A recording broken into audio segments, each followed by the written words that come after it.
ஆண்டவர் ஜெபிக்கிறவர்களை பிரியமுள்ளவர்களாய் பார்க்கிறார். தேவனுக்கே பிரியமுள்ளவர்கள் யாருன்னா ஜெபிக்கிறவர்கள் தான். தேவனுக்கே பிரியமுள்ளவர்கள் யாருன்னா நீங்க தான். நீங்க தான் ஜெபிக்க வந்திருக்கீங்க. கர்த்தருக்கு மகிமை உண்டாகட்டும். நீங்க தான் பிரியமுள்ளவர்கள். எவ்வளவு பெரிய ஆசீர்வாதம் உங்களுக்கு இது. சந்தோஷத்தை கொடுக்கும் என்றால் கைகளை தட்டி கர்த்தரை ஸ்தோத்திரம் பண்ணிருங்க. எவ்வளவு பெரிய நன்மையை, எவ்வளவு பெரிய வார்த்தையை எனக்கு நீங்க தருகிறீங்கப்பா, ஸ்தோத்திரம்னு சொல்லுங்க. கர்த்தருக்கு மகிமை உண்டாகட்டும். கர்த்தருக்கு மகிமை உண்டாகட்டும். தொடர்ந்து நம்ம ஜெபிக்க போறோம்.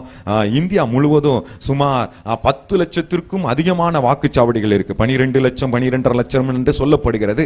அவ்வளவு வாக்குச்சாவடிகள் இருக்கு. அந்த வாக்குச்சாவடிகள்ல எல்லா வாக்குச்சாவடியிலையும் எது இருக்கோ இல்லையோ இந்த இவிஎம், இந்த வாக்கு செலுத்தக்கூடிய இந்த இயந்திர பெட்டி இருந்தால்தான் அந்த வாக்குச்சாவடி செயல்படவே முடியும். தேர்தல்ல இன்னைக்கு இன்றியமையாத ஒரு காரியம் எது அப்படின்னு பாத்தீங்கன்னா இன்னைக்கு இந்த இவிஎம் மிஷின் தான். இன்னைக்கு ஒட்டுமொத்தமாக இந்தியா முழுவதும்